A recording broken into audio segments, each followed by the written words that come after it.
Now,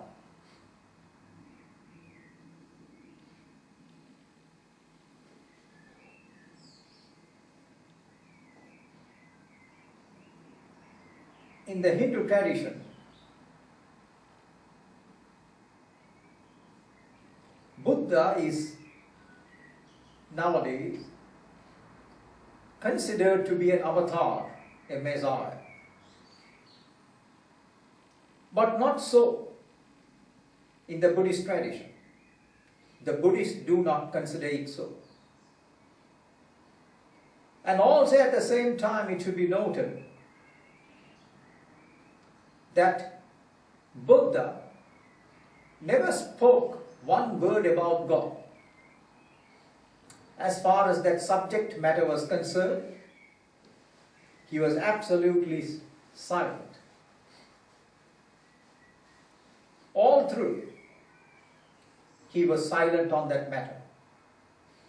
For there was a reason why he was silent. Because if he had said anything about it, even though the Hindus considered him to be an avatar, nevertheless, later on, the Hindus failed to accept his teachings. Later on, they failed to accept it. They tried to reject it. Well, if he was an avatar, then you should accept it. You can't reject it. You can't. And Buddha too, of all the avatars, he never claimed to be one. He never claimed to be one. Because if he had claimed, what would have happened? Once again, people would go back to the worship of the gods. Once again, they will relapse back into paganistic worship and pagan rituals. But since he did not, since he kept silent on the matter of the Vedas, the Brahmins especially condemned him as a non-believer, as an atheist and a non-believer. Of course, they had their own definition of who a believer was. It's a peculiar definition they had. Of course, all of you know very well, a believer is one who believes in the existence of a supreme intelligence called God. And one who does not, who rejects it, is an atheist. That's a normal understanding of who a believer is. But this was not the Hindu concept. And that all through even today too. What the Hindus did was, they said those who do not believe in the Vedas is an atheist. See the distinction. The one who does not believe in the Vedas, not in the existence, not in God, or in the truth. The truth was put out. Because Buddha had experienced the truth of life. So that was not the criterion. But the criterion was whether you believed in the Vedas or not. Since Lord Buddha ignored the Vedas as unworthy of human attention for enlightenment, therefore they ingeniously twisted the whole understanding and called him an atheist, and then subsequently distorted his teachings. And especially when Buddha began using the word Shunya. Shunya means nothing. What Buddha meant by the word Shunya was, it is the nothingness of the universe. It was the nothingness of the human individual. He didn't mean absolute nothingness. But the Hindus twisted the meaning and put it across as absolute nothingness. For the word Shunya, that was not That was not the word, that was not the meaning of what the word Shunya means. He only said this much. Of course, it has to be, because when you get enlightened, the whole world disappears. The Shunya, the nothingness of the whole universe takes place. And simultaneously also, the nothingness of the individual also takes place. So Buddha was very right in saying that there is no soul. There is no soul because it is only a so-called soul. The soul that you are having, that you are living with, experiencing yourself at the moment, is only an empirical individuality. This empirical individuality is what is referred to as the human soul. And at the time of enlightenment, this this empirical individuality also disappears. So therefore he said there is no soul as such. There is no soul as such. It disappears. And another remarkable thing is, when you get enlightened, when you attain Nirvana, when one attains Nirvana, since the soul is not there anymore, then to ask a question, who attained Nirvana? Who attained? If the soul is not there, then who attained Nirvana? In fact, the question itself is wrong. The question is wrongly worded and wrongly put. Because the one who was seeking for Nirvana, on attaining Nirvana, disappears. So therefore to ask who has obtained Nirvana is an inappropriate question. That question doesn't arise as to who has attained Nirvana. Nirvana is already there. It is there. But Nirvana is not absolute nothingness. Because, you know why? Because absolute nothingness cannot be experienced by anyone in the universe. Can you experience absolute nothingness? Impossible. At least the one who is experiencing that absolute nothingness is there. So that is why Buddha used the words Nirvanam Paramam Sukham. Nirvanam Paramam Sukham.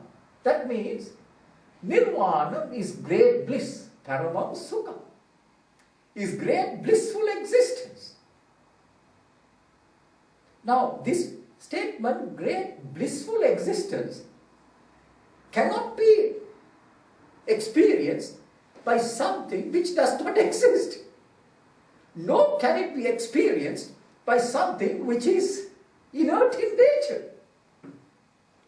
So there has to be something. We don't know what it is. You can't explain what it is as to what Nirvana is.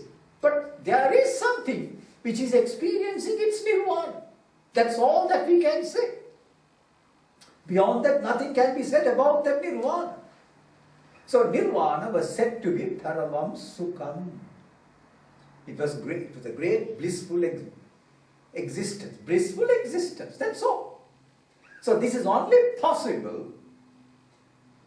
if that which was experiencing Nirvana had consciousness. If it had no consciousness, it wouldn't have been possible. So it had consciousness. Now, out of that experience of Nirvana, Buddha comes out and then formulates his teachings with a stamp of authority, personal authority, as to what it is all about. And then he also said something about Nirvana. If not for the unborn, unmade, uncompounded, unoriginated, there would not be that which is born, that which is made, that which is originated, that which is compounded. Now this is a section which you find in teachings of Buddha in the Udana section. In Udana you would find this. But the Buddhists like to conveniently overlook this. They too don't want to fiddle with that, because it would upset everything. So they also don't want to touch that. They sort of want to overlook it. The Buddhists do. Because he had made that statement, if there was something which was unborn, unmade, unoriginated, and uncompounded.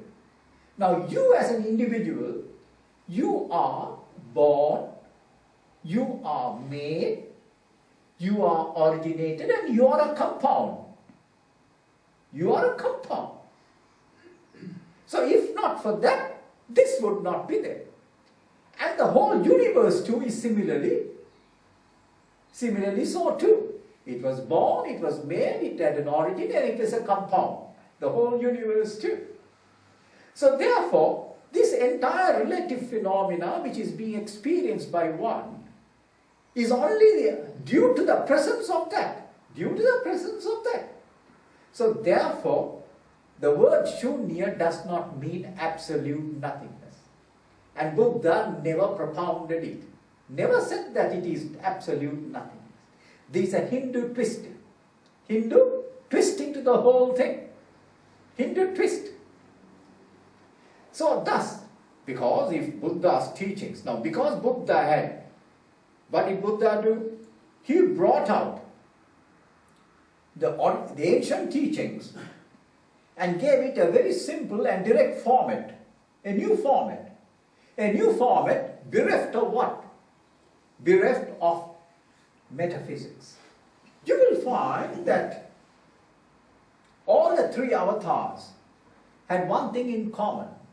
They did not give a metaphysical teaching or a doctrine. They only enunciated in sutra-like terse statements certain truths of life, certain mystical truths of life. Now you are to understand those truths and live by those truths. Understand them and live by them. That's all that you are supposed to do. So therefore, there is no metaphysics, profound metaphysics involved, because prior to that, there was a certain element of metaphysics involved in the ancient systems. The yoga philosophy had metaphysics. The Sankhya system had its metaphysics. And also in the Upanishads, of course, you don't have metaphysics coming into the picture, but Buddha's teachings contain a lot from all of these from all these three sources, because that is the original source. You know why? Because the truth has already been revealed in the world long time ago. So nobody is bringing anything new into this world. There was a holy man. He said, I have news for you, there's nothing fresh. Nothing new. A holy man who had experienced Nirvana, he said, there's nothing new. It's nothing new. So it was the old teachings, the ancient teachings, which had been brought out. So now, since Buddha did not utter one, because his mission was on a different line altogether. People were not making the right effort at that time. They were going in the wrong direction. Wrong forms of practices they were involved in. Therefore, you would find that Lord Buddha consistently in the Eightfold Path declaring right effort, right view, right. So he always was using the word samyak sankalpa, samyak drishti, samyak vyama, so right effort. So always he was using the word right, because wrong efforts are being gone through by the human race at that time. So because of this factor, that people were not making the right effort, because before you make the right effort, You must have the right understanding. Absolutely necessary. So what should the people seek? Always to obtain the right understanding, which is absolutely necessary. If you do not have the right understanding, you will be going on the wrong track, or put on the wrong track. So people at that time were on the wrong track, as they were going through various forms of pagan worship, pagan rituals, all based on the Vedas. So he totally ignored the content of the Vedas, totally ignored it. And then thereafter, Buddhism was the religion of India for 1,000 years. Soon after Emperor Asoka conquered the whole of India, and he introduced Buddhism into the whole of India. He became a Buddhist, and he introduced Buddhism all over India. And Buddhism was the religion of India for 1,000 years.